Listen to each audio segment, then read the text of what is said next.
Bagyo dito sa amin Oh, ang problema namin yung poste namin umuusok na. Lakas ng hangin. Oh. Dito po sa Taysano, mga Taysano dyan, ingat po tayo.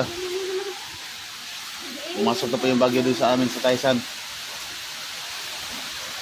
Kita mo naman yung palo ng hangin kahoy. Lord. Grabe. Parang yung mga dahon.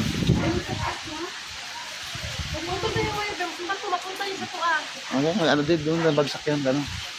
Hindi ko ipalayo ko tawa kasi inisip ko yung pinagmasdan ko yung kuryente kasi umuusok. Kuryente ng tamaan ng sanga ng kahoy kaya umuusok. Salamat sa mga Panginoon na ilayo ang mga